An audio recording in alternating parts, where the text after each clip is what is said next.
Hello. Okay, we're gonna try. Everyone.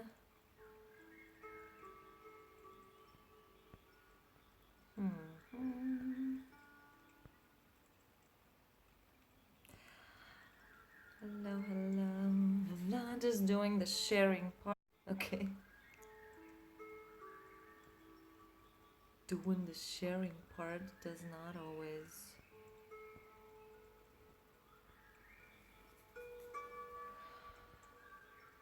I can't see right now if anyone's getting on, but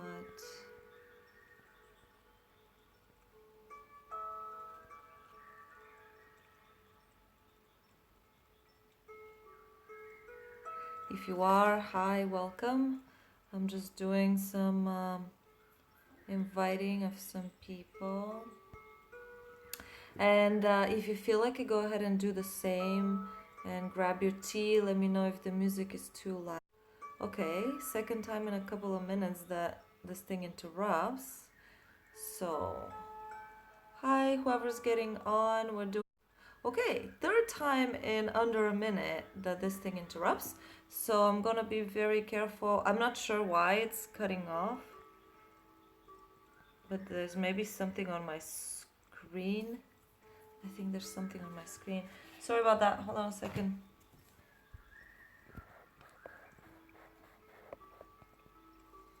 Very sensitive, this thing. Hi, guys. Let me know if the music is too loud or not loud enough. I don't know. And okay, I don't know how it's looking on your end, but it keeps cutting off on my end. So I'm gonna switch to the computer so that I don't. I'm not sure if there's something up with my screen or what's going on, but let's do this in the meantime. Hello. Okay, so I'm gonna do again like yesterday. I'm gonna do a kind of a loose translation of Master Bain Saduno's book that I'm reading right now that is really blowing my mind, even though I have read and studied quite a bit of things, and this one is good summary and explanation for. Oh, hi, guy. Nice. All right, so I gotta do the sharing first because I gotta get in the groups. Oh, there it is. Okay, perfect. Cool. Hi. Good. Very good. All right. Invite people in the meantime as well if you want. I have to do this on the computer because my phone is just freezing if I touch it, so I'm not gonna touch it anymore. And just listen to the music and relax. Hi. Help me out with some sharing, guys, please, because that will make it go faster. All right. I got my little list of people who request 5D. Here we go.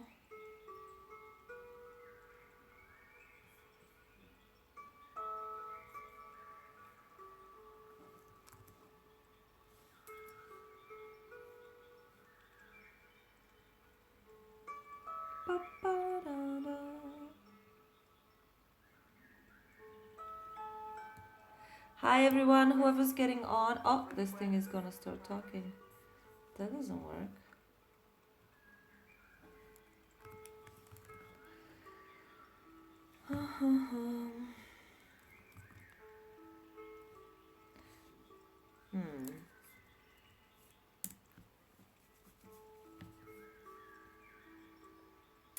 Hi guys.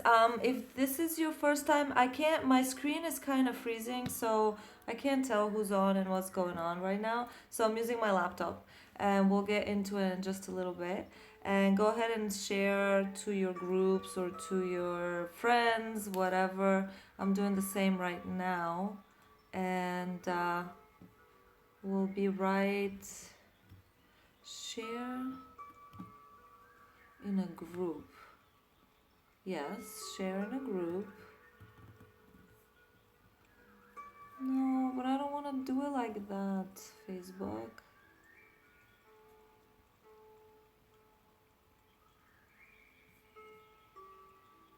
Okay.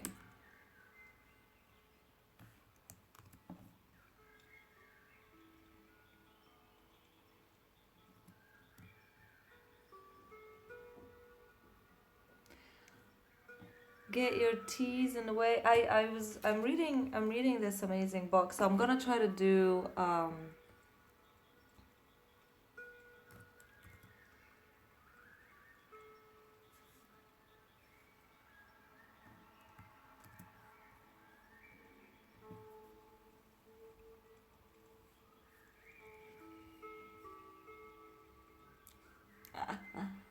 yeah, cool. Hi everyone, yeah, just bear with me for just a little bit, or grab your teas and your incense and your whatever musical instruments while I finish doing the sharing on my computer, because I was not able to do it on the phone. And we'll get into the part 2. I noticed yesterday was really popular, which actually makes me very happy, because I also really liked I really like this book. I really like understanding the hierarchies of the different realms and worlds. And if you didn't see yesterday's, and it sounds like something you wanna uh, learn more, it's on my personal profile. I haven't uploaded it on the page yet. Um, and it was called something similar, Master Bain Saduno on the angelic hierarchies and things like that. And that was the first chapter of the book. Super, super useful. Um, but obviously now we'll just keep going. It does kind of repeat. And for those who don't know, you can Google him later. Bain Saduno is actually the spiritual name of a he's not a guru, I wouldn't say, but like a guru who lived about 100 years ago. And a lot of his students wrote everything that he was saying. So as he would walk around and do lectures and things like that, they write these books. And there's thousands of books and compilations of the books.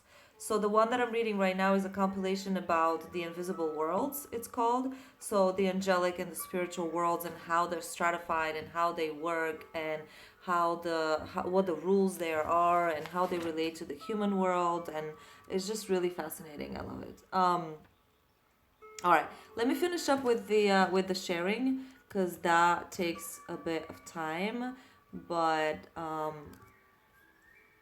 and I'll get into the second chapter that I actually read yesterday right after the video, because I couldn't like satiate my curiosity or excitement about reading it, so I just kept going. Which one did I do? Hold on a second, I'm getting confused. Spiritual Awakening Group. No. And for those who are just getting on, hi, welcome. If this is your first time, my name is Eve, and we do these every night. We do Spiritual Awakening Group, yeah, that one. And every night at 3 p.m. Eastern Standard Time, we do either a meditation. Actually, tonight I was going to do a healing meditation. But at last minute, I was kind of told by my guides to just keep going with the loose translation. I kind of do a recap of the angelic realms. So, okay, that's great. That's what we're doing. And right now I'm just doing some sharing, and go ahead and do that the same as well. Invite people intuitively, whoever you feel like inviting. Get your tea, and maybe we'll throw in a meditation as well. Let me see what else I gotta do. The All right, I'm almost done. There you go. Da, da, da, da, da. How is everyone, and where are you joining us from? Let me know, because it really actually helps to connect the energies of the group when we kind of acknowledge that we're all around the globe. I try to do these at the time that is very convenient for anything from California to like Middle East. Basically, we're still awake, so that's a good. Did I do? Doesn't allow. Oh, okay, that's interesting. That's new. Someone did.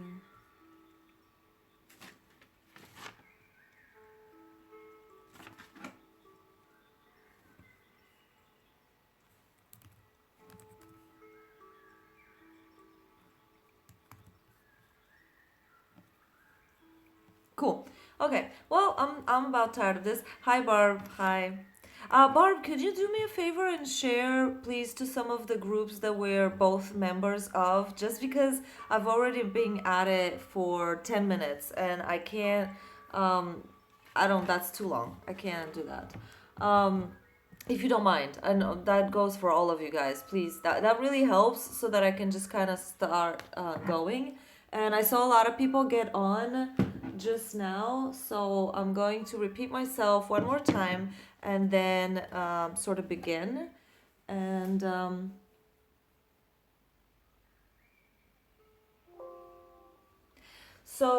yesterday I started with a translation of a book that I'm reading right now, and it's in Bulgarian, and it's Master Bain Saduno, and he taught, and this is a compilation of his different talks and lectures that he did on angelic worlds and the hierarchy in the different invisible realms, how they relate to each other, how they help us, who lives there, how they perceive reality, how God fits into all of that order. So it's basically the celestial order of things. And yeah, I'm just gonna go grab into it. Yesterday's video kind of has the first chapter, which is really fascinating, and then I'm just gonna keep going because it's really fun. Let me just remember because I read this yesterday. So let me see what's on here, and I do like a loose translation, and I just kind of like retell you. Hi, thanks, Barb. That would be awesome. Yeah, or like invite individual people because I wasn't able to. If I touch my screen, it just shuts down the video today, so I don't want to touch the screen anymore.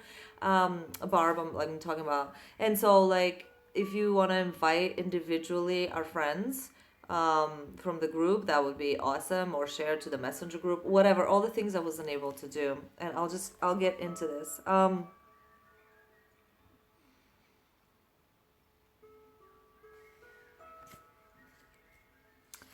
So he says, everybody says that we want to go up in the higher dimensions. Yeah, we say that all the time, right? But if you do end up there, you will bringing your perceptions and your understandings from Earth. You'll just be blown away. You'll be extremely confused. There are extremely powerful ideas there. The ideas themselves are light beings, and they're so potent um that they would he does say actually that you would go mad. So how would you deal with these extremely advanced beings? Do you speak their language? He says some of them control Saturn, others Sirius, manage, others Venus, and others yet the Earth. Do you speak their language? They would go right by you and they would not even see you. How would you stay among them if they don't look upon you? If they only so much as give you a look, you would experience such bliss that you have never known was possible, and it's not possible to put it into words. That is when you would feel God. So if they just even look upon us, these advanced beings, we experience love and bliss. If you do become wise, and he uses that word a lot, wise and wisdom, and he refers to it in many different ways and explains it all the time. But purity of thought and feelings and emotions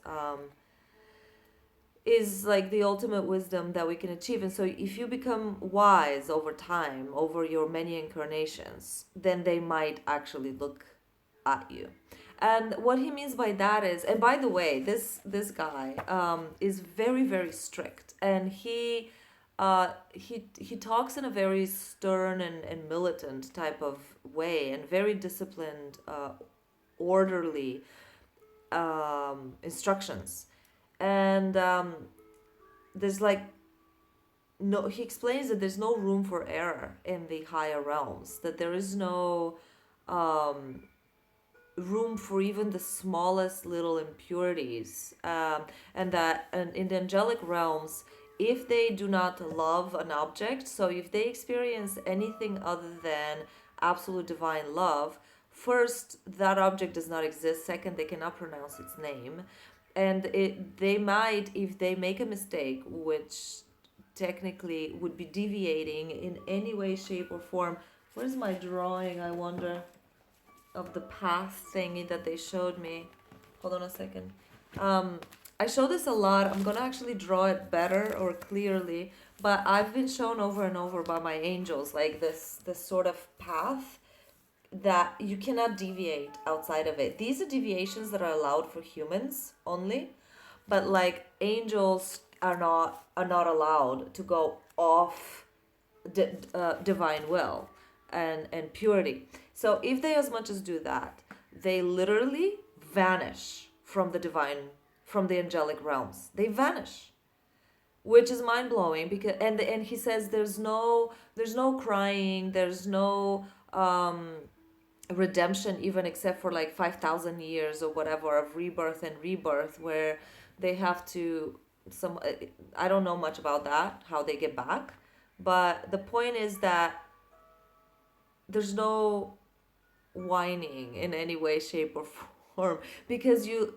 literally no longer exist in that realm if you don't vibrate at complete and total purity. So he's trying to explain, and again, I regress going back to the chapter from yesterday, but he's always trying to explain that we can't survive the way we are, and that we are comprehension of the angelic realms and of the spiritual realms and of the divine realms is as difficult as a microbe trying to understand the complexity of a modern human life, and going to work, taking care of your family, paying your bills, whatever it is. A microbe would not be able to, just wouldn't even fathom um, what we have to do. And in the same way, we can't fathom the power that an angel holds. Okay, so that's just kind of to explain why he speaks that way. If you're not familiar with him, you can definitely Google his work afterwards. There's lots of things. I'm not sure what's available in English, but that's actually why I'm doing the translations, because it's really mind-blowing how direct he is. So, okay. So now he's saying that if you do go into the higher realms, you would not be able to sustain yourself there in any way, because we are so infinitesimally less small and less powerful. And that if we do become wise beings, like these very advanced light beings that are in the angelic realms, then they might notice us. And if they do notice us, even with a glance, we would then experience divine love in ways that we can't describe with human words. Um,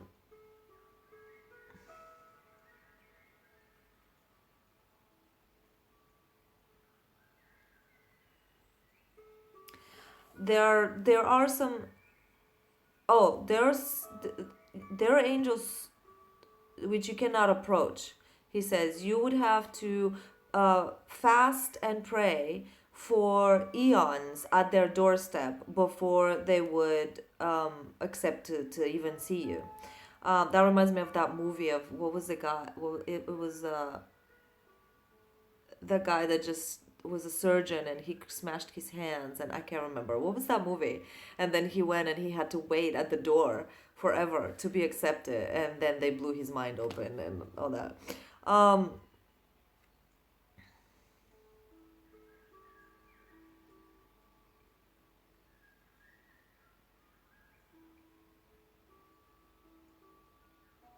So this was very interesting, and I highlighted it a lot because in the light work community, we talk a lot about this. This actually was really interesting. Like the whole book is like underlined here. We talk a lot about loneliness, and I, on my own journey, what I've experienced is that the more we work on purifying ourselves, the more we work on healing ourselves, the more we go and disconnect programming in our minds and in our bodies at a cellular level, the more light we accept. All of these things that are part of the ascension, right? Um, don't they tend to alienate us? And we're always talking about loneliness, and we're always talking about, as you, even in the romantic relationships, we're noticing that as we initially start deprogramming ourselves of our codependency attitudes and our enmeshment in our society socially is built on programming codependency, shame, guilt, um, enmeshment of every kind, which are abusive systems, self-abusive systems. So as we unhook ourselves from those, don't we also end up experiencing such deep, unbelievable loneliness, which does drive a lot of people to a lot of sort of negativity in their life as well, all of a sudden. And this is something he explains here. He says if you do go to the celestial realms and you do not have a relationship with the higher beings there, meaning you haven't started studying and practicing wisdom in your life. And again, I can't go into what he means by that because it's kind of a whole other thing. Purity, wisdom of thought, purity of action. um, but in this sentence he says if you do not already have an established relationship, or if you do not begin establishing a relationship to the evolved beings, to the wise beings, and you go up in heaven, or not in heaven actually, in the higher realms, you're better off not going, because you would experience such loneliness and deep despair, because they would not even look upon you. So this is something interesting that actually, so I was at this conference of René May, which is a French healer, and he had a formula that I really, really liked. And he said that it's all well and good to meditate and seek the light and start recognizing the light. And that is what, at least in my journey so far, I've been focused on: shedding off our shadows, healing, shedding, healing, shedding. Fantastic. However, in his formula, he said the most active component was, does the light actually recognize you? What have you done and what do you plan on doing to get the light? Or, in other words, as Bain Saduna also says, the same thing is, what will you do to create a relationship with the advanced form of vibration, which is God, Source, the universe, whatever you want to call it, the angels, it doesn't matter what word, but we're reaching for the higher realms, which is great, but they don't see us. Do you understand? They don't see us. Why don't they see us? Because we're not in their spectrum of vibration. Why are we not in their spectrum of vibration? Because we're not living wisely, in the words of Bain Saduno, that's what he uses. But in other words is, what are we going to do? And so honestly, I never really thought about that. I never thought about it like that. And Renee May was kind of the first time that I thought, oh yeah, that's true. What will I put into this equation to create the relationship with the light? What, how am I, how am I going to become? Yeah, the video today really wants to just doesn't matter. Keep going. Uh, what will you do in your life in order to be recognized as a vibration that deserves even talking to? And I guess I never thought about that. And so, okay, so what he says here is you do not go to the higher realms unless you're prepared, unless you already have a relationship with higher beings, which means unless you're vibrating and they can recognize you, they can see you, because you will experience this utter loneliness. Um, so you say to me that you want to go in the higher realms, but in order to go there, you need to have a lighter body, a light body, but you don't have one. Um, how will you create your light body?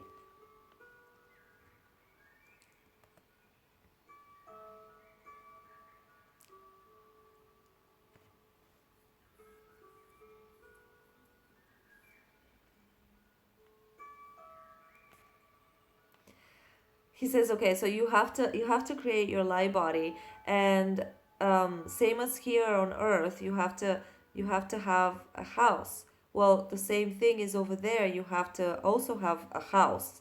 There are a lot of different beings on Earth who have left their body, um, but they now no longer have a home because they've left their body. They're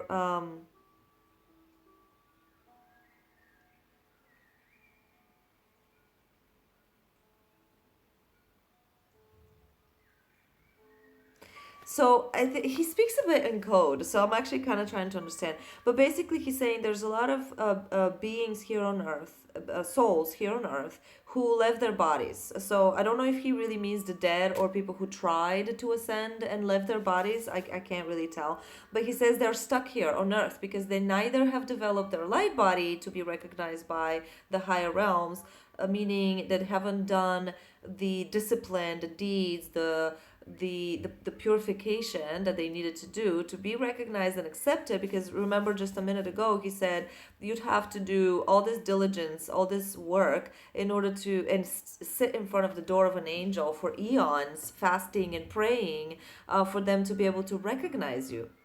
um, how does that relate to when you sleep and take a journey to the higher realms? I don't know in this particular case here. I just try to translate like the chapters, Mary, of this book. So um, I'm not sure how to answer that question. Yeah. I don't know if that's what he's talking about. I don't think so. I don't think so. Because he keeps going to, I'll tell you in a second. Um,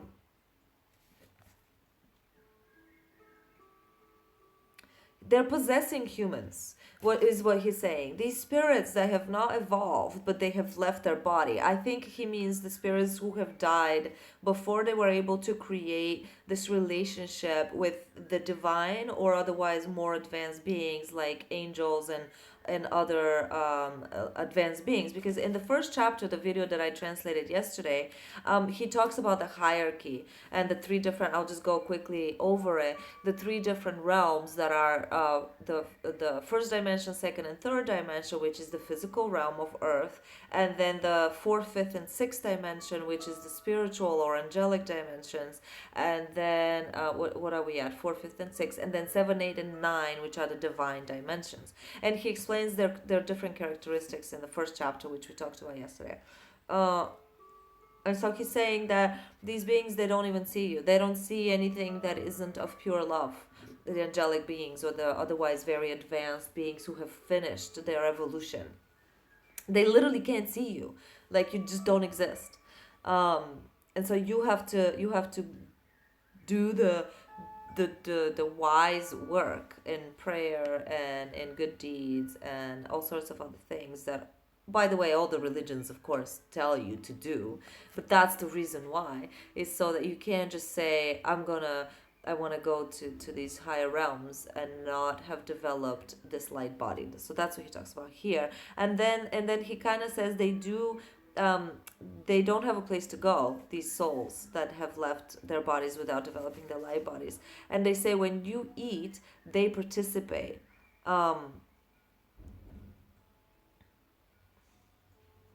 And they try to make you, and so they're always hungry.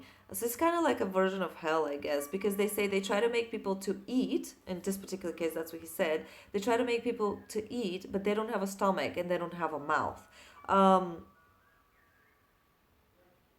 And this is why, extrapolate that onto every other sort of mental instinct or sin, if you want to call it. And he says this is why we have all the different problems and misery on this earth, because these beings try to sort of affect humanity. And he doesn't call them demons, so I don't think he's talking about that right now. But that basically there's all these energies around us that are constantly influencing you, and you need to start getting wiser and wiser and wiser to like who's making you do the things that you do.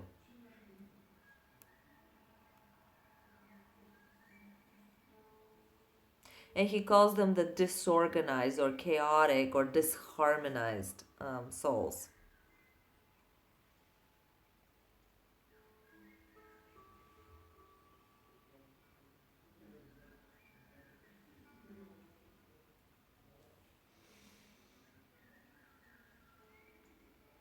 If your thoughts and feelings have even the tiniest speck of disharmony, they smell.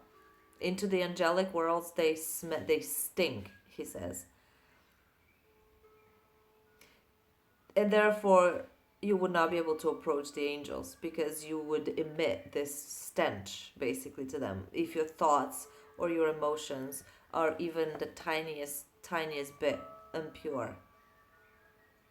The angel wants absolute purity in your thoughts.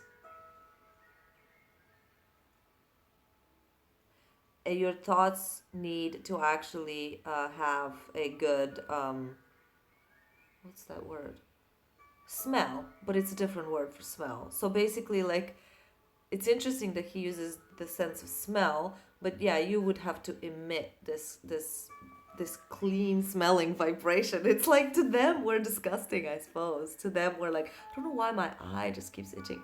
To them we're filthy. Basically, we're filthy because our thoughts are filthy and our emotions are filthy. So far removed, outside of this pure divine will, the path, the river of divine will. And I don't know what's on here, but the further we get out, and we know that we get in humanity, we get so far out of compassion and purity in our thoughts, for sure. I mean, thank God we're practicing now, but some people, that he keeps repeating himself, so like some people stink so bad that you're stinking. What's that expression in English, you guys? Like high heaven, high hell, stinking. There's an expression that involves stinking and high heaven or something like that. Do you know what I'm talking about? I can't think how it goes right now.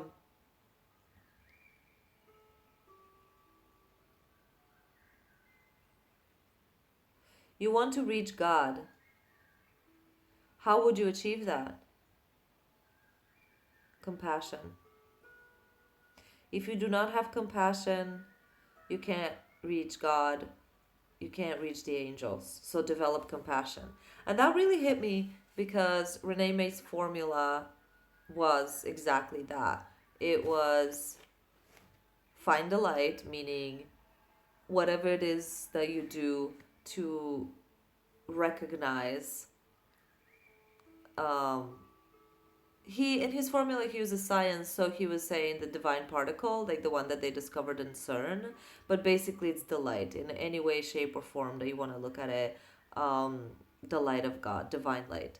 And so, we do that with meditations and with all sorts of practices, different practices. And we end up calling ourselves light workers because we're drawn to the light, we're seeking it, and we find it in our life. Stink to high heaven, right? Yeah, isn't that funny? Um, so yeah, we're stinking things up in heaven. It's horrible. They tolerate us so much. It's crazy how much they tolerate us. Once we start realizing how strict their realms are, how unforgivingly pure they are, we are filthy, filthy, filthy. It's a miracle that we exist, that we're allowed to exist. Honestly, like once you start realizing how different we are to the evolved beings, who of course have compassion, and that's the whole point. They have compassion. They've gone through this path of evolution, but until very recently, even through my spiritual awakening, I honestly really had a very high opinion of us and of myself as infinitely amazing beings, which we are seeded to be that, and yes, we technically are at the higher realms, but within our human 3D reality, I just am starting to really comprehend how, yeah. Yeah, exactly, Mary. Absolutely. I totally agree. I'm being sort of um well, they don't think that. They don't even we don't vibrate at the level that he's talking about. We're not he's talking to like regular and enlightened humans, that unless they develop compassion and start cleaning up their thoughts and their feelings, which is what the ascension journey is all about, we we can't be um yeah, we don't, and I've channeled this myself before I ever read any of these things, that we are, and to me, like, my guides called it monkey with a bazooka, and just all sorts of other ways of explaining the fact that, yeah, we have tremendous power in our soul, of course, because it is a fractal of God, but we don't know how to wisely aim it. We don't know how to guide our own minds and souls actually to walk the straight path into the path of the divine. And we're learning right now, and we get a lot of help, a lot of help. The more the more I discover with my guides, especially, the more they show me, the more they give me the things to read, the more I realize like how much help we have. We So much. So I know it's been said before, but I see it now. I feel it in my everyday experience. How much work there is to do in this lifetime. I understand now sentences like, hurry to do good, or there's no time. And I was like, why is there no time? It's not that there's no time, like there's like the apocalypse is going to explode and there's no time. It's just that there's so much good that has to get done, and I'll speak for myself. I'm not good at it. I didn't grow up in a family that just randomly, day in and day out, did good deeds for others. I didn't. I've seen it in the US. I've seen it in um, sort of, I'm not trying to offend anybody, but just like what I've seen is just church going people do that, and good, awesome, and now my friends are amazing, and they're teaching me by watching them to literally wake up with that thought in your head, is to live for others, to live to give, live, period. And so, like, your entire, it's a monk like mentality that I'm starting to get exposed to, thank God. And so, anyway, so let me try to just finish a couple more pages, because I've underlined so much so, okay, so you got to develop compassion in order to raise your vibration to that of the of your team, of your light team. right? Okay. Now, how to do that? So good deeds, basically, is the bottom line. Is good deeds.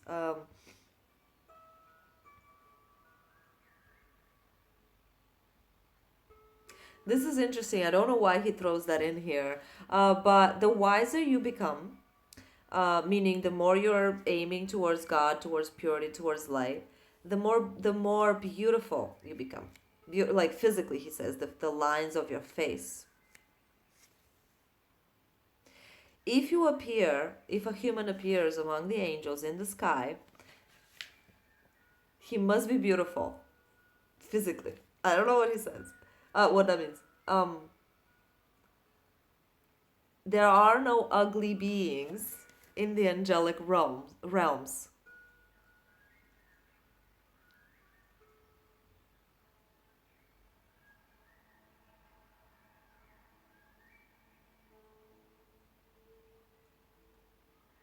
I don't know. I'll just translate. This is really kind of funny. But he says if a human goes inside the angelic realms and looks upon himself in from that perspective over there, he would be horrified at his ugliness. Because he would be in the presence of so much purity and purity. That's it, divinity. Um, he would therefore not be able to stay among them. He would be so horrified of his own impure or undivinity, I guess. And he speaks of like the 3D ness, Um, they would not say anything to him, but he would feel extreme sadness that he cannot connect and comprehend their life. He will not understand their language. And he says this before as well, that even if one angel goes from the one angelic realm to another angelic realm, he would not be able to understand the language. This is among angels. He will not be able to understand the language, and he will not be able to feel at home, and he would say, this is not a nice world, I want to go back to my world. So that's even just from within angelic realms 1, 2, and 3.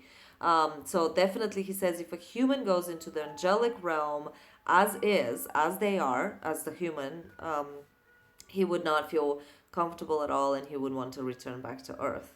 Um, the angels would treat him very kindly, um, but they would not be able to relate with him.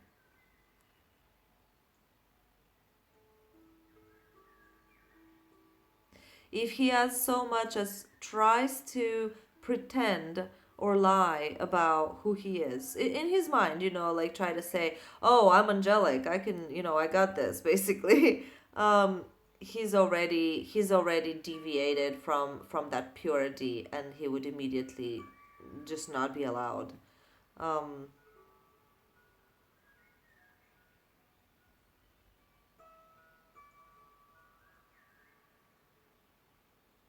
So this is where surrender and humbleness, because he talks about humbleness like all the time, why we need to be humble. And I was never comfortable with that word, be humble, keep your head down or whatever, or like, bow down, like, but actually reading how strict and militant the angelic realms are has really, and how powerful they are, because in the previous chapter he was saying that if an angel, first of all, how fast they can move, how they have complete dominion and access to any parts of the galaxies anywhere, and they participate in the creation of galaxies, and how big they are in terms of their energy bodies.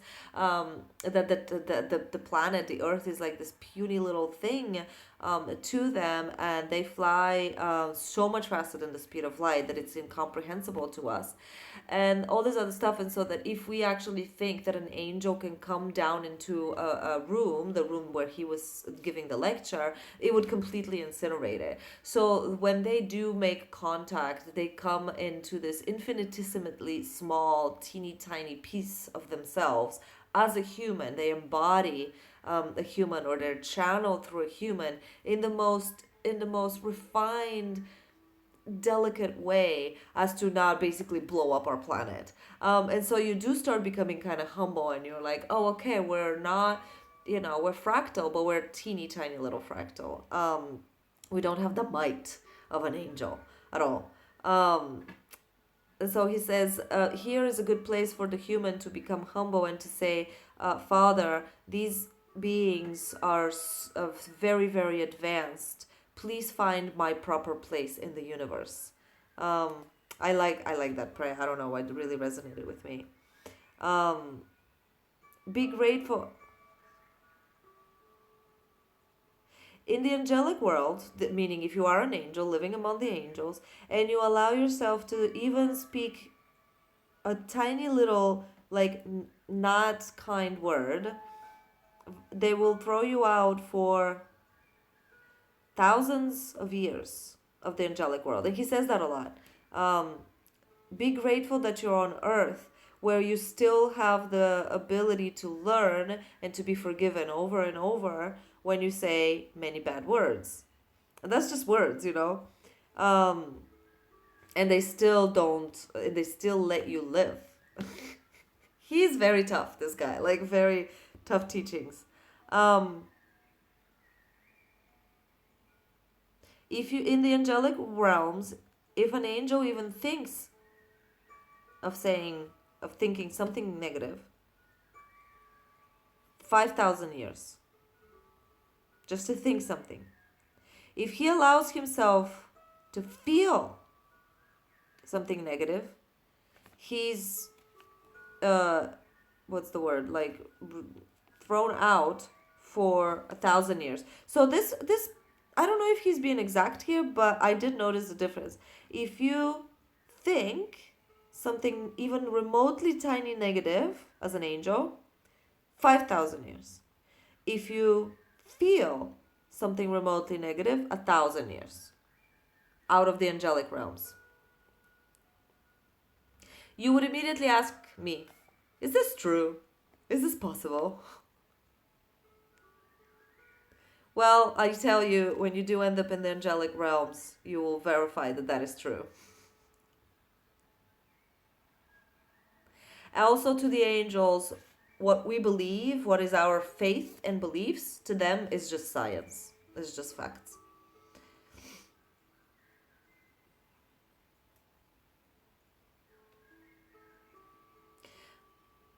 Of course, your thoughts will be immediately visible. And he talked about this yesterday, that our human thoughts, even the purest gurus and, uh, human ascended masters, etc., the purest thoughts in the angelic realms are like heavy rocks, big heavy rocks.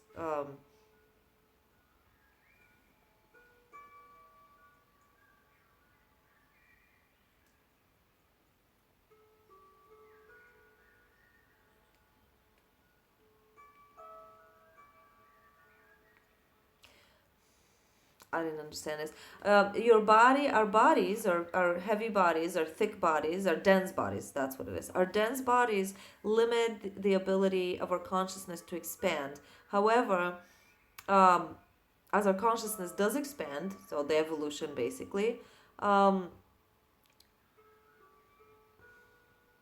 we approach the consciousness of angels, of course. And as that happens, um, our mind expands and we enter the fourth dimension, which we already know. But keep in mind, this guy lived 120 years ago or something like that. So the way he talks is mind blowing for 120 years ago. And then, of course, it pisses me off that not only this, but so much more knowledge from other masters has been available to humanity for so long, and we're still in the crapper that we're in. That just really, anyway, we're slow. We're slow. That's all I'm saying. Um,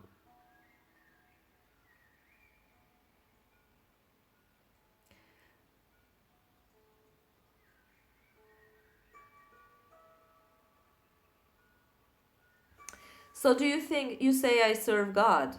You say to me I serve God. I say good. But in your mind, the idea is that angels are dressed in white clothes. They play instruments, and when you go there, and when you go to the angelic realms, they greet you. Well, I say to you, if you can learn to speak their language, then surely they will speak to you. But if you do not speak their language, they would not look upon you at all and would walk right by you. If you bring even as much as one insult, he says, from earth up to heaven, and you start telling a story that you are sad or that you are hurt or offended by someone, do you think an angel will stop and listen to you? No. Your angel, the angels don't care about the insults you carry. And that's actually the same as I heard when I went to Vipassana. Buddha would say to people that would come and complain and complain and complain and da da da da da. And you keep in mind, like, that's still negative energy. We're talking about absolute purity in love, is the angelic realms. Purity, meaning we can't even carry the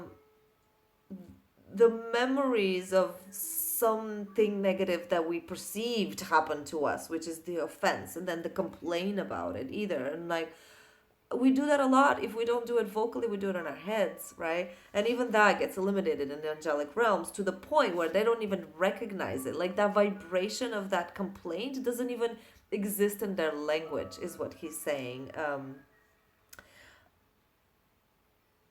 You would try to start telling the angels that they took your house, that that your jobs are gone. It made me laugh. I mean, this was said 100 and some years ago, and it's just like, oh my God, we just don't learn. But the angels won't. That does not interest them. They won't be interested by that conversation. You will tell them that you are somebody important, that you are a minister, that you were an important professor in university, and that all of a sudden somehow you lost your social status. But they also are not interested in that conversation. What do you think that you would get an angel interested in talking to you about? The angel only wants your love. Love with the capital L. If you can love the angel, he will stop anything that he's doing in any realms and galaxies, and he will have a conversation with you. If you do not love, he will just walk by you. He won't want to know you.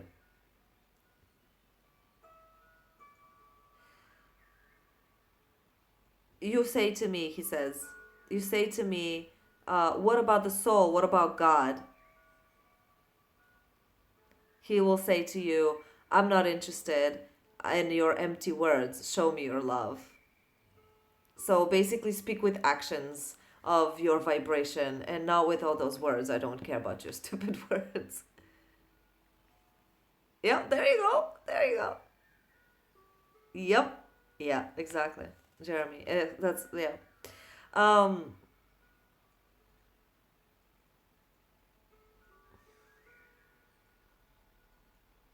Grammar is not the same up there, he says. The grammar that we use here is not the same as the grammar that they use in their language.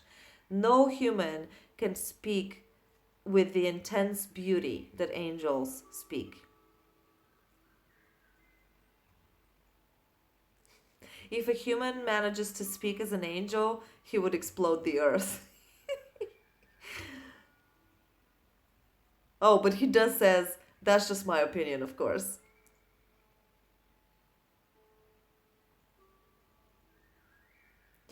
He does say, though, however seriously, though, if evil and shadows did not exist, the earth would actually disintegrate.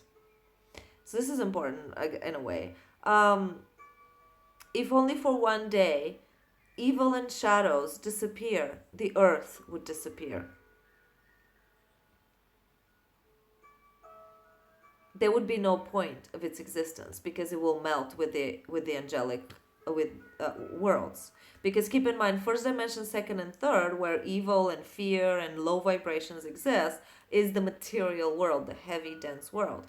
And so he says, when, I guess, or if evil and shadows no longer exist, the earth will just disintegrate. The realms of heaviness will disintegrate. Um,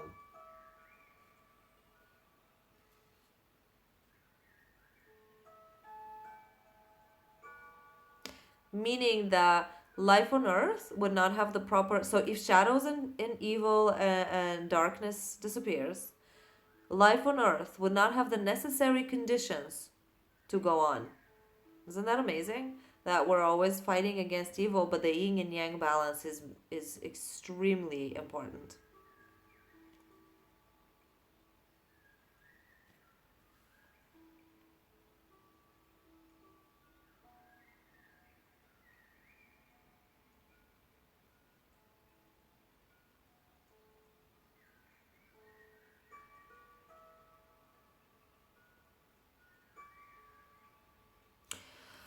So this is intense, but he says again and again, he repeats this: the angelic world, the rules of how it's built, the physics themselves of the angelic universe is built on such different matter. First, the physical matter of it, much lighter, obviously, and the principles of the governance of those worlds is so completely different that they cannot be applied to Earth directly because Earth would disintegrate. What is this?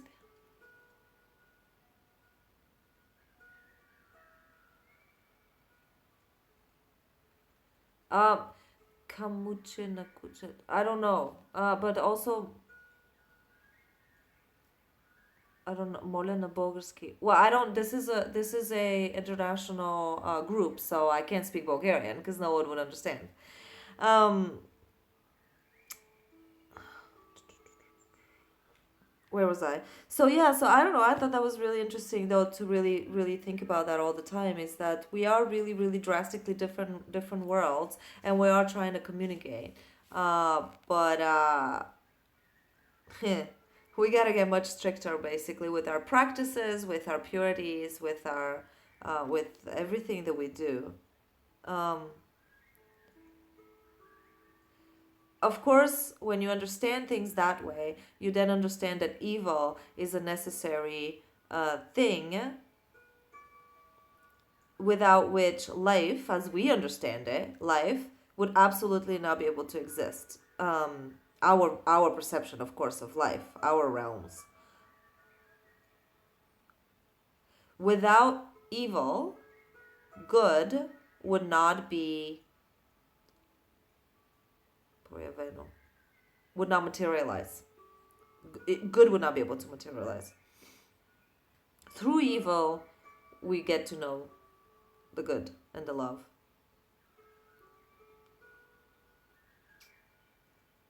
Angels live a good, beautiful life because they are extremely wise beings. Angels pay attention to such tiny little things that the wisest human cannot even notice, would not be able to notice the minuscule nuances of things. And again, across the entire creation, entire galaxy, they're able to, their awareness and their cautiousness, he says before in the previous chapter, are so vast, so developed that they will basically see the smallest thought nuance in any galaxy being anywhere simultaneously, all at the same time.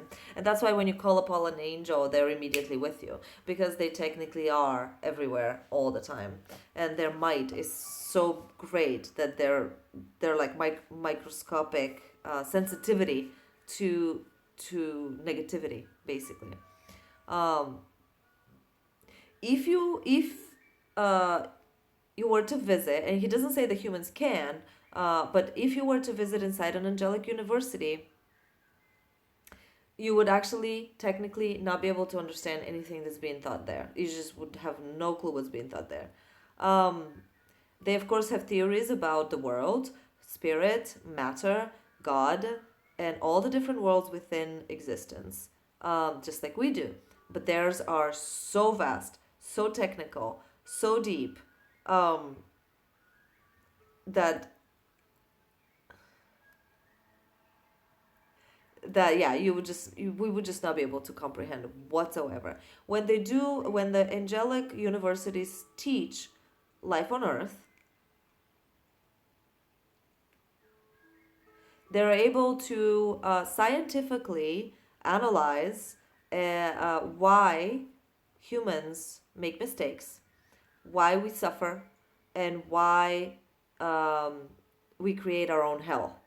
So like they have full awareness of like how everything works, so that we are existing in this situation that we're in now. Water is a divine element that belongs to the oh my god, what are they called? The Elohims. Water is a divine element that belongs, he says, belongs to the Elohims. The physical world is created by water. So the Elohim's world, he says, is created by water. Whoever wants to reach the kingdom of God needs to be made of two elements. Any beings that wants to reach the kingdom of God needs to be made of two elements: water, which is the symbol of life, and physical and spirit. So water and spirit are the two elements that are required basically to reach um, enlightenment. Meaning that if you're made of anything else, which I don't know what being is, I don't know enough, but he had access to all the information, and that's why he just keeps trying to explain to people what he knows. Um,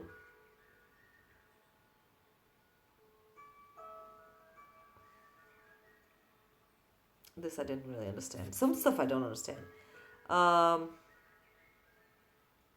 Creating peace. So peace and grace and the ability to and compassion, peace, grace, and compassion are the highest caliber, the highest quality that you have to work on. That is basically in the human realm. Those are the vibrations that are accessible to our comprehension within the science of, as he was saying earlier, about the science of the angelic universities. Those are the highest sciences that we should apply our time and effort towards: peace, grace, and compassion. So everything that we do, and I'm thinking about parents here, we teach ourselves and our children and our society so much crap. There are so many things. Honestly, like we all know this already, right? Like so much useless stuff. But at the end of the day, all we actually really, really need to teach ourselves and each other all the time, and it's never too late. My friends are helping me do it. I try to help myself by doing these. But peace, grace, and compassion are the highest technologies, basically, that he's saying that available to humanity at this time that you should invest all of your time in developing. I like that. I like that a lot. Spend as much time as you can throughout your day developing the technologies of peace, grace, and compassion. I love it.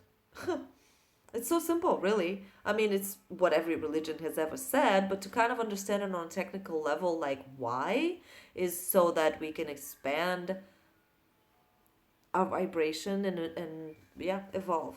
Anyway, again, 120 years ago, he was saying this in this technical way. Like, he was super technical. I love it. Super modern, like, mind. When compassion settles into you, you will then be able to achieve order.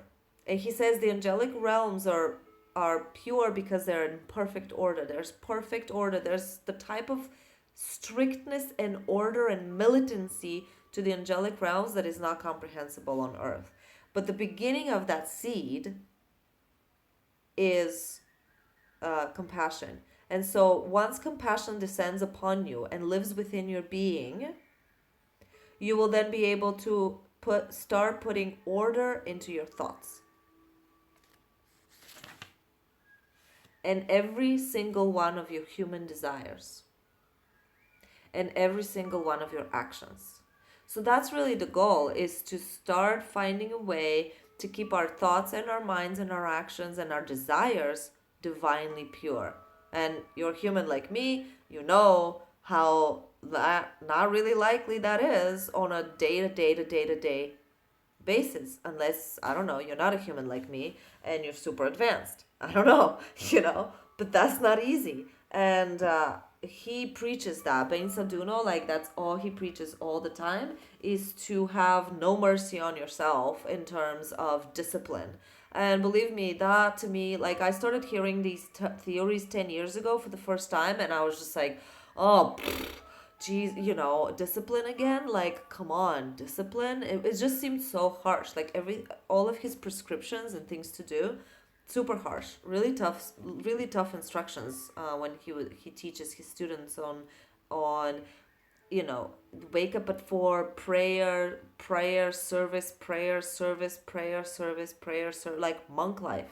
And he doesn't tell you to go off on a monastery. He tells you, no, you raise your family and you go to work and you provide, like, society, like, yeah, really Eastern European kind of mentality, I would say. Like, really tough Russian, like, military. No easy path here. Like, don't come whining, and if you didn't follow the instructions, don't come complaining that things are not turning out the way you want them. No. You just go back to the writing board or whatever, and get your shit together. Basically, is how he teaches, and I'm like, oh, okay. But now I understand why. Because the higher realms are that demanding. Purity of love is that demanding. They do expect us to drop all of our crap, basically, all of our whining, all of our negativity, everything, and not have excuses. Not, we're children. We're babies. Anyway. This compassion and peace creation, he uses a word that I don't know what it is in English, is peacemaker. This peacemaking compassion will approach will bring you before God's throne in the celestial worlds with the saints. Peacemaking and compassion will connect you with the angels, all the galaxies, because you are children of God.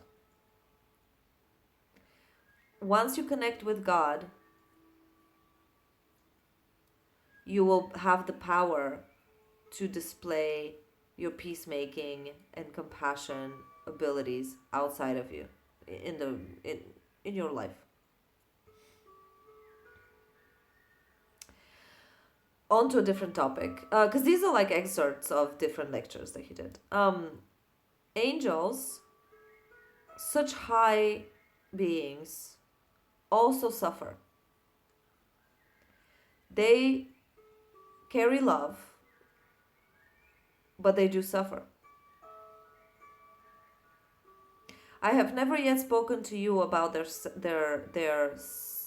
suffering, so that you may actually know what suffering truly means. This is a different type of suffering.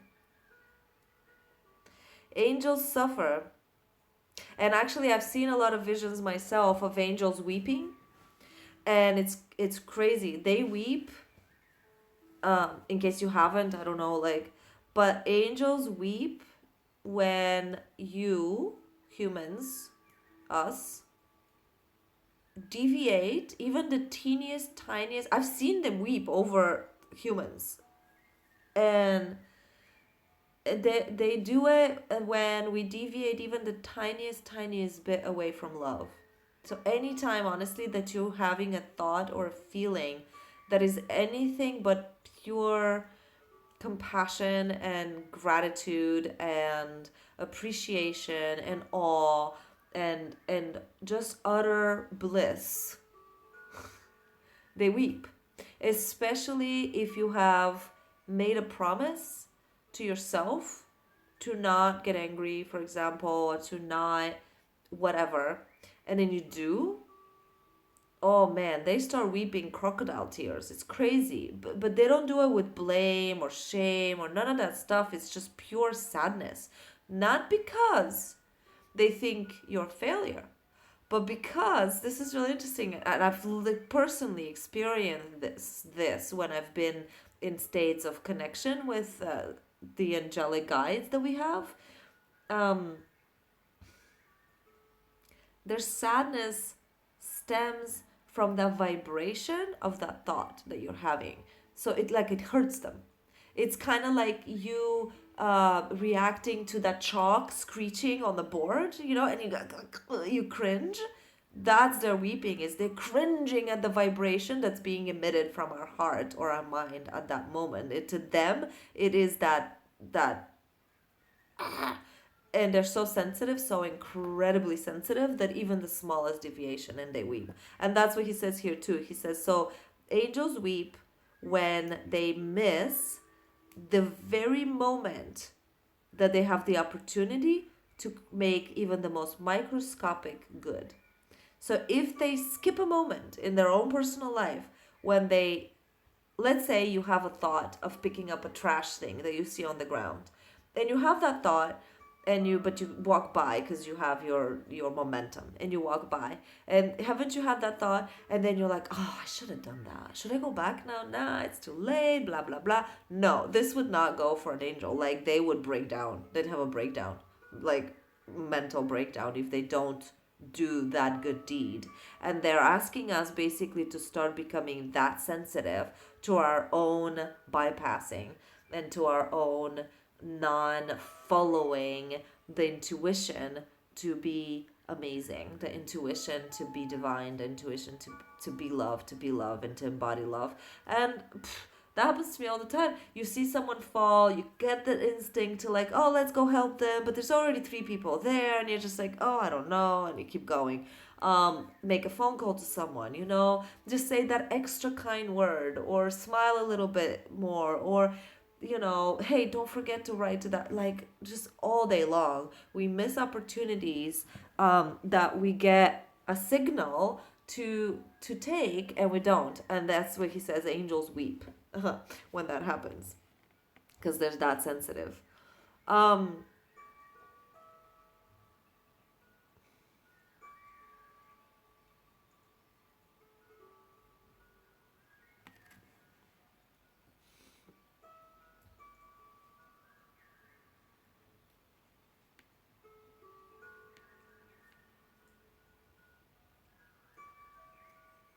the divine world is not void of form, of shapes, but the beings there. So this was interesting to me. It relates back to that loneliness point. But he says, hold on a second, where does he start this thought?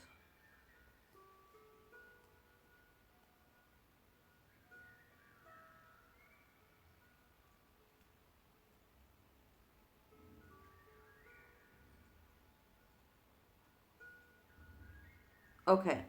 So, as beings of different dimensions, observe observe a higher dimension, and they may not be able to comprehend what they see, because he gives the example, for example, of the microbe trying to understand human life, or the ant that's crawling on your, pinky, that, excuse me, not being able to comprehend your entire being because it experiences only the teensiest little fractal. There's that saying, which I'm sure all of you have seen at some point or another, where different people are blindfolded and they're touching different parts of the elephant, right? And they're not able to put together the whole picture of the elephant because they have a particular experience only of it. A particular aspect is available to their consciousness only. And so that's what he's saying, that if we look upon the world, the divine realms, we may feel perhaps that they are shapeless, or that we're not able to quite make sense of their vastness, especially of their power, of their intensity. We're just not able to comprehend that. But he says, I tell you for certain that the divine realms are not void of shape.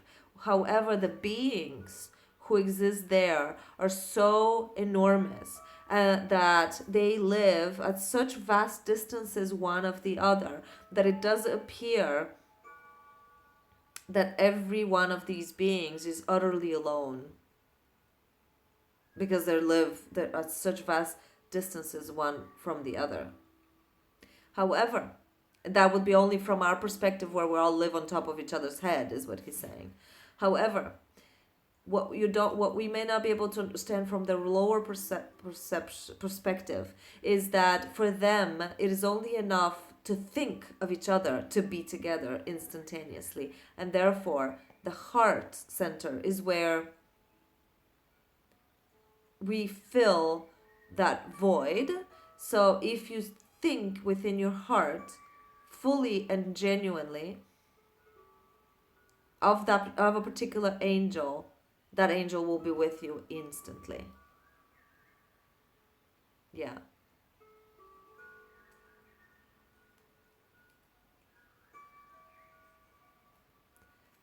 Can they open your career paths? I'm not sure, Lucinda, what you mean. Who's they? Can they open your career paths? I mean, I would say yes, but yeah. I again, by the way, if you're jumping on later, I'm translating. I'm just translating from a book of Bain Saduno. So that he talks about, and this is 120 years ago. He gave those speeches and tried to explain to people back then what we now do tend to talk about a lot in our spiritual communities, but it does fascinate me that this was a century ago, that he spoke about it so scientifically and so clear-minded, mechanically, just explaining the different realms, how to access them, how to speak to those beings, how to learn different languages, why vibration matters. Before these words were even real, but this is, imagine, 100 and something years ago, these people did not have electricity, okay, in their towns. They didn't have light bulbs, computers, cars, nothing. And he was able to basically speak the same exact rational way that we talk about our ascension stuff today. So that really in itself blows my mind. So he says it is law. Wait, hold on a second. Where am I? So the angel will instantaneously be upon them if they fill their heart with the thoughts or the telepathic emotion about that angel. It is law. No angels, no advanced beings would ever have an act. No being would ever, no advanced being or an angel would ever take action that is not. So this is actually the karmic balance that I was talking about yesterday. That would take any action that costs more than it benefits. So again, they're so pure that in those realms that they would never ever create karma, and that's why karma really only exists in the first three realms, as he describes the material realms. The first, second, and third are the ones here on earth, and that's why we have karma, because we have all that leniency outside of the divine path, which angels are not able to even perceive. That reality, and so they would never be able to make a mistake technically, and therefore they would never be able to do any action that costs energetically or costs in life credits, if you want, or in love credits, more than it would benefit. Therefore basically anything they do would be beneficial. Christ came for a great benefit. He says basically when Christ came and was crucified and resurrected, he created on the earth a great positive balance of love. He basically deposited a spectacular amount and lifted our sins, which is only just our negative karma basically, and was able to, it's like balancing out your checkbook, your bank account, So when Christ came, he did so for great benefit to the planet, to all beings on the planet. If he thought that there would have been a loss rather than this great gain, he would have never come to earth. He came and bared all the suffering that he did because he knew that the benefit, the energetic balance, his achievements that he will earn, especially with time, would be 10 times more than all of the suffering. 10 doesn't even sound enough, but many times multiplied, compared to the suffering that he endured. Um, so yeah, that's about that.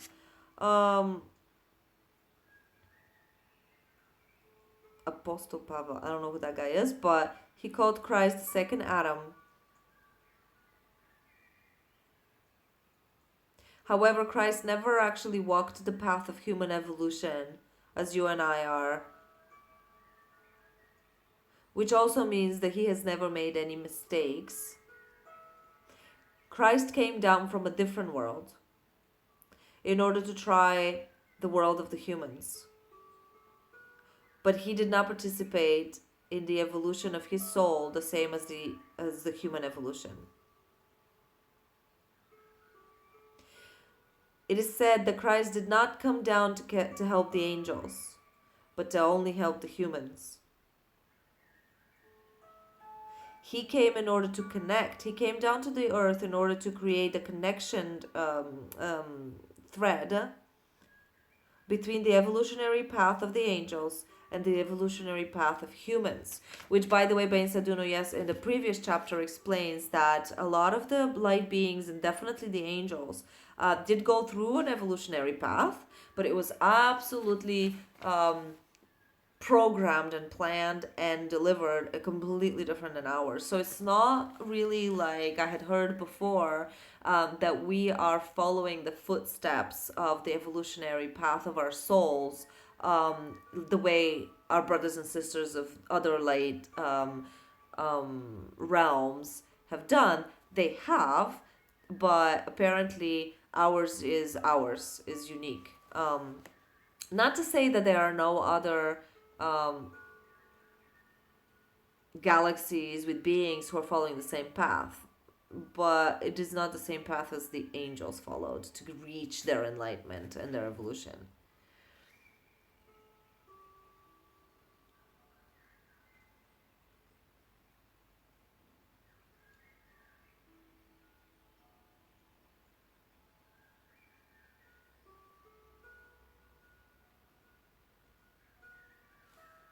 I think that's it really for this chapter. I haven't.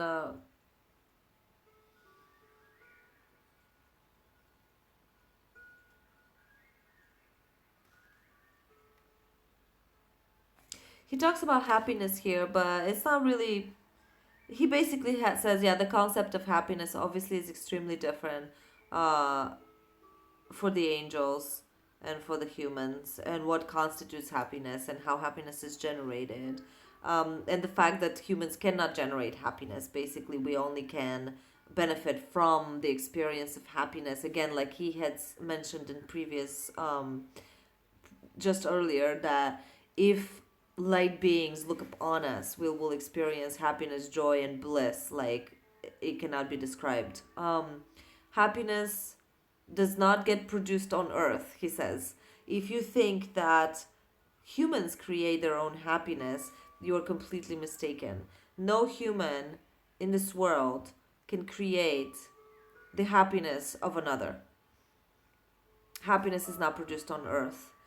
Happiness is a result of a wisely lived life.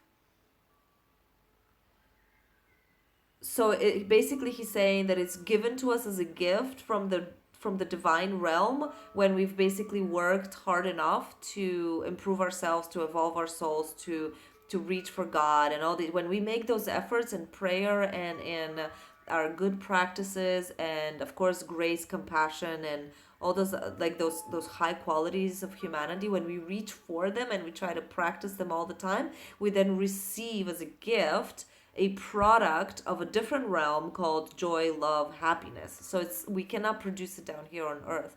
We are in the denser realms where technically like that light is not produced here.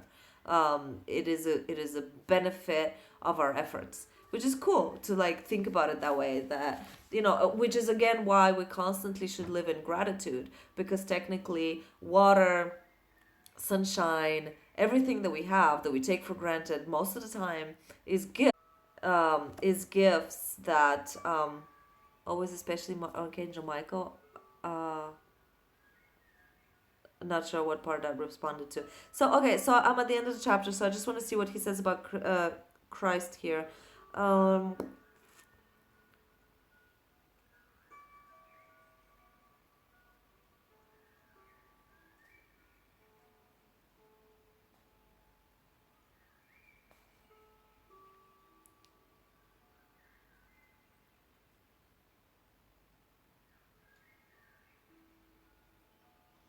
so he says it is the angels that bring joy and happiness to humanity as a gift again. So sadness actually does also come from the angels, but the fallen angels, the ones who he speaks about in the previous chapter, who I forgot why they fell. Ugh, I forgot how he the technical explanation for what the fallen angels were. But the sadness comes from them, and joy and happiness comes from those angels who are and he does say earlier, like again in the previous chapter, which was the video from yesterday, if that really interests you, to like look at the different hierarchies of the angelic realms, because he says that we have followed a completely different evolutionary path, that the angelic realms are, hi Joe, hi. That the angelic realms are really fascinated by our evolution. They like, they love it. They're curious, they want to help. It's their own personal, it's not like they're assigned from God to labor on this ant farm, basically. But no, they truly have passion for helping us, and so they bring. Oh, I don't know, Joy. I'm literally just translating from Ben Saduno's book, so I'm not speaking from like my own experience in this particular video.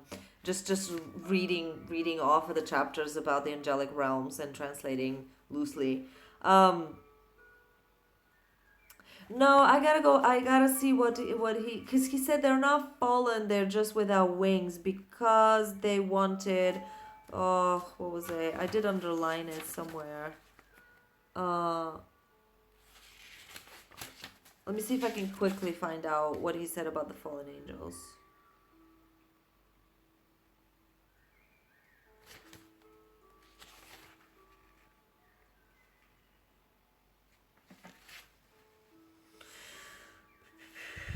What page was that on? I know I underlined it.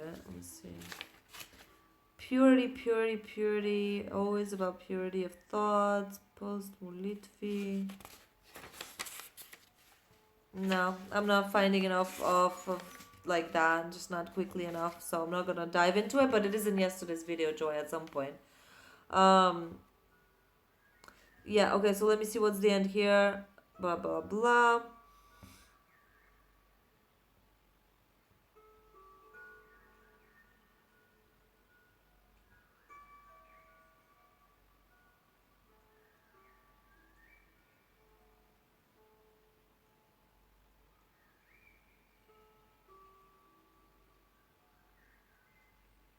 That's pretty much it. Yeah. I mean, he does speak in like riddles a lot. Not necessarily riddles, but it is 120 years ago, so there is a bit of a nuance of like how he expresses himself sometimes that's a bit more biblical than you and I would talk today, but he's still extremely scientific and very, very modern thinking, which kind of blows my mind again because, you know, this guy was born when there were candles, you know? So, like, he talks like he had access to computers and everything. Like, Oh, they had steamboats, I guess, because he did go to America.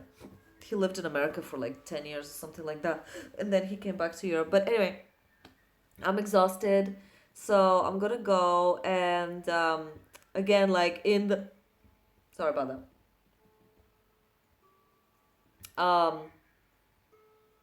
If you like his stuff, his name is Benza Duno.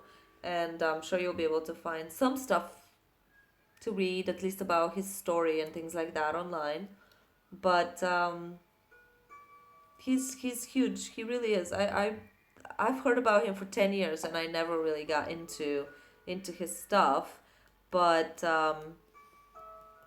now my own journey has kind of brought me to this level of understanding on a scientific from a scientific perspective why compassion, peace, gratitude, and all the other things that every religion has ever promoted is physically required for us to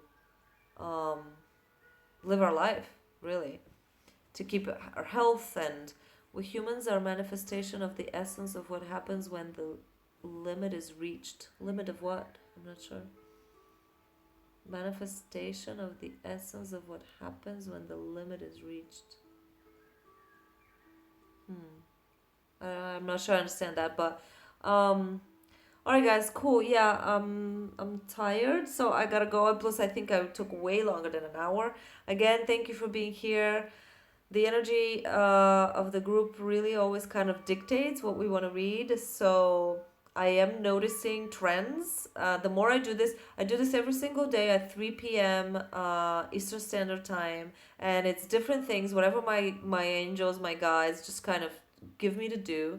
And I am noticing some trends though, that most of the responses that I get has been for Bain Saduno, for the angelic realms, which is very interesting because I think what that means is that Source is wanting us to start really comprehending on a non-woo-woo way what is out there, which I think is really beautiful because I'm very scientific, as I'm sure probably most of you are, and extremely spiritual as well, and the two combined is just beautiful. And Bain Saduno is exactly that kind of a teacher, so I like that. And also because he doesn't just tell you, oh, this and that, you're gonna go to hell, whatever. No, he gives you like super specific formulas of how to speak, how to act, how to pray, why do all of those different things, why, and how, and then just do it. But then he gets harsh. Then he's just like, you have no excuse. I told you everything you need to know. Do it. Oh, you have a problem. Did you follow my instructions? No, you didn't. Okay, I don't want to hear your problem. Do my instructions. And I'm just like, oh, okay, fine. And why I say that is because all of his followers and his students are quite like that. And I was not really able to appreciate that in the past, and now I'm kind of starting to really appreciate that. And of course they're kind and gentle and wonderful beings, but they're just very disciplined, and I am becoming that, and I like that. So okay, so I'm seeing that trend that the videos of health and healing are, and rejuvenation, that because I did a few on cellular rejuvenation, which is also something that tends to just explode in popularity.